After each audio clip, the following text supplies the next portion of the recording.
success of the Nintendo Switch. We have here playing the Super Bowl ad if you're watching the YouTube version or just any sort of the video version anywhere. This is their kind of first big marketing push with the Nintendo Switch to mainstream consumers. The Super Bowl is an incredibly expensive ad. It's about, I think, $5 million just to air the ad. And when you factor in, hiring on or contracting in advertising agencies or marketers that know their stuff and know what would appeal to a Super Bowl audience, the stuff to include, the production, the editing. This right here, this 1.5 minute video is an expensive minute. Like, oh my gosh, can't even imagine. And so we're going to be talking about within this segment just a quick little brief discussion on how we think the Nintendo Switch is going to succeed, how its marketing compares to the Wii U, what we think it needs to do to succeed, and if the Super Bowl ad is a good first step in that. Personally, I loved the ad. I've been listening to that song "Believer" by Imagine Dragons almost hourly. I've rewatched the trailer or the ad several times. It sucks that the Super Bowl actually gets a 30-second version, but no doubt, you're gonna have, what is it? I don't know, TMZ or I don't know. I don't read the magazines. You got all these. You're gonna have tons of news outlets saying, here's the top, here's every ad from the Super Bowl, or here's the top 10 ads from the Super Bowl, and hopefully the Switch can maybe land itself in one of those blogs. In which case, most likely to link to the full extended version. Yeah, I could definitely see it on one of those lists. Maybe. I mean, I would think that those spots will be mostly held for the cutest puppy commercial that they air. The Budweisers, the GoDaddies. Yeah. The new Geico commercial, whatever that'll be. But there's lots of buzz around the Switch, and so that could be, that could be a big thing. But yeah, just overall though, the marketing of the Switch. I'm in an advertising class right now at my university, and we're studying what your advertisements say to the consumer. Every week we have to write 4 different blog posts on an ad or on 4 different ads. And so this past week I wrote my 4 ads or ad blogs on the Wii U, looking back at the different Wii U ads. And looking through all of them, I noticed like every single ad was terrible with like with the gamepad front and center. The Wii U was actually like in the back corner in the trash can or something. Yeah. And it's just like introducing Nintendo's new controller. And it's like, oh my gosh, this is bad. Like no ad, I think, did it ever say it was a new console. There was all these check marks like, what can the Wii U do? And it was like, Wii U can load up Miiverse. They both can play Wii games. The marketing was out of control. The Switch, just watching this Super Bowl ad, exactly what it is.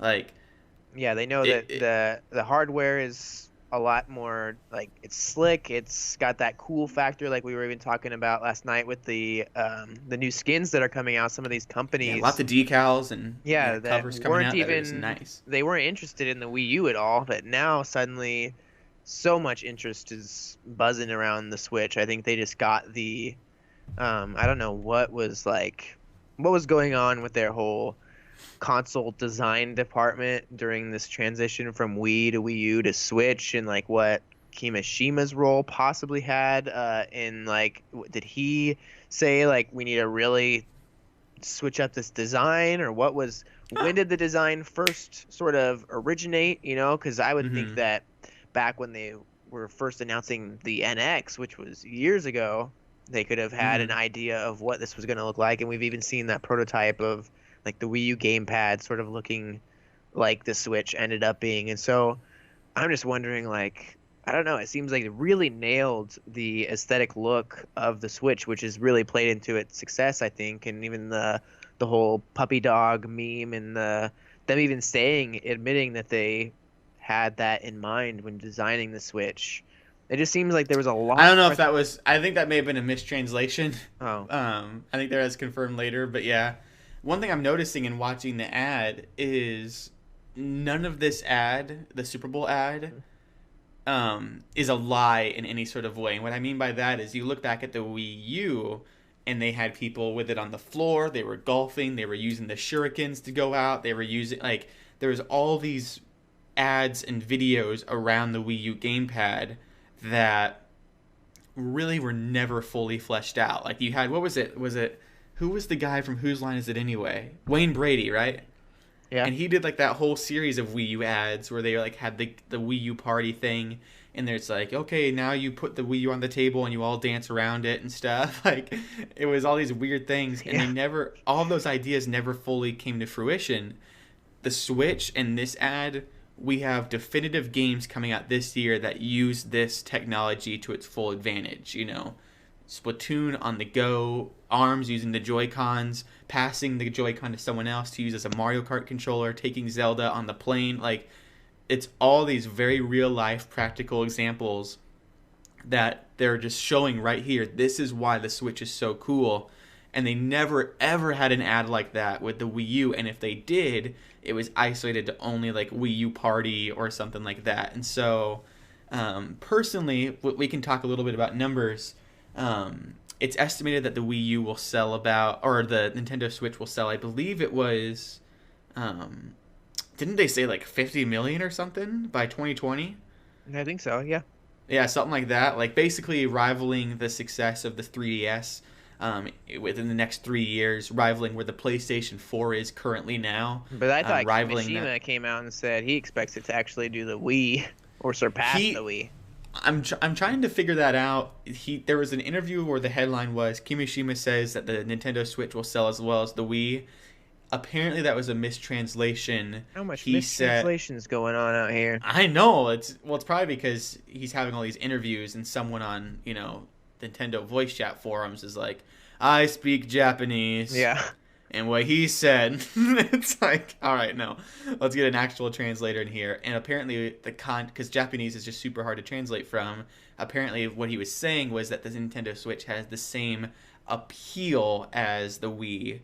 That right. It's doing something different in the same way the Wii did something different. It has that same sort of emphasis and same sort of market and same sort of demographic as the Wii did compared to the Wii U. So it could do as well as the Wii. It has that same appeal. It has the same potential. But he wasn't saying definitively it's going to sell 110 million copies. He was making that point sort of that it's a very, like the Wii, a very straightforward marketing message, that the Wii U was kind of all over the place and very confusing marketing message. I think that this is very much, I mean, the GameCube was also a pretty straightforward marketing message, but and it didn't do too hot. I think that we have to keep in mind too that the Wii was sort of an anomaly, but the 3DS I think is a really good bar to kind of set for that realistic margin to be in, because I think that this is very much in line with I think the 3DS also had a very direct marketing message, and they were very smart in their approach with it in terms of, and I think the Switch is even having a better launch because the 3DS had a very poor. They had to do the whole ambassador program because people weren't buying it. They had to do that dramatic price cut, which is what made it eventually kind of get the success that it got. It seems like already right off the bat, Nintendo Switch is on a better footing than the 3DS and the Wii U to really to slightly do what Kimishima said. Like, it has that potential to be that success similar to the Wii, but I don't know. I just think it's having a very, very successful, the Wii U had nothing compared to this. The 3DS had nothing compared to this. If they can come out this strong and then put out special editions of this console and then this strong lineup, I mean, I just have different Joy-Con colors, and I'm wondering also, just to throw this out there, maybe we can have a separate discussion on it later. I'm wondering if eventually they'll do a Switch Pro where they have just the tablet being sold, and it's twice as powerful. It's 4K technology, and if you have your Joy-Cons, you have your docking station, you don't need to buy anything else. You just buy this $100-$200 tablet, and it does 4K. It rivals the PlayStation Pro and the Xbox Scorpio, and they have tons and tons of units out there of docking stations and accessories and games. It's forwards compatible. It's just, if you want to play your games in 4K, get the Switch Pro, you know, Yeah. and it's just the tablet you need to buy. Or if you want to buy the Switch Pro starter kit, you also get the docking station, but that's $500, you know. Right. Um, Well, a lot of but people are suspecting that they're going to, because I mean, Kimishima's hinting at like that they might continue the 3DS line, and then people are saying mhm, there's been that speculation they have to use it as sort of a fallback just in case, which I think that they should be getting the hint here pretty soon that they might not need to be too worried about that. But maybe they don't want to yeah, rush the gun and just like, I mean, there's always that chance of initial success yeah, dying out. Kind of like, I mean, there's a lot of doom and gloom. Supposedly, there's a lot of stuff in the air about PSVR. People are really like, what's going on? Is it, are yeah, Sony like really supportive of this, or what? It seemed to have a yeah, really successful launch, but now it's like, has conversation died down a bit? What's going on?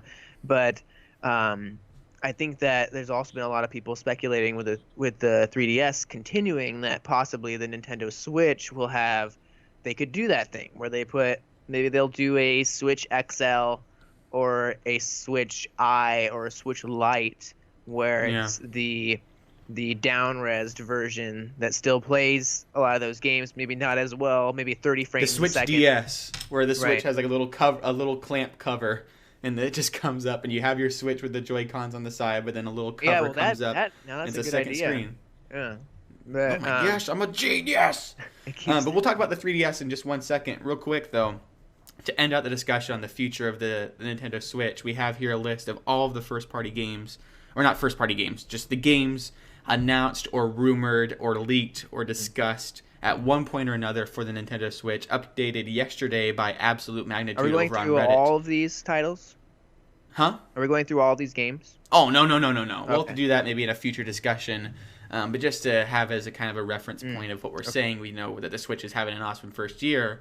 People that are looking at the initial image put out by Nintendo may be like, what? Like, there's no games coming. This is all the games coming. Granted, a lot of them are ports, but there are quite a few original games coming exclusively to the Switch. I believe... Oh, there we go. Because we have this brilliant little number here that is confirmed for March. Snake Pass. Oh yeah. And so I have some B-roll playing of Snake Pass there to close out our discussion on the success of the Switch, because this is the embodiment of Switch's success. But we'll talk more about the launch lineup in a future discussion. But I think overall we're pretty optimistic about the Nintendo Switch and its success. I see high numbers for it in the future. And I think it can really tap into that Wii market as well as the handheld market, which is booming. Personally, I think the 3DS is probably on its way out. Yeah. But we'll talk about that in the next discussion. So if you guys want to tune into that, you can. Check it out on YouTube if you're listening just to the snippet. And we'll be back next week for all the other discussion. But let's close out the show with some Nintendo 3DS talk.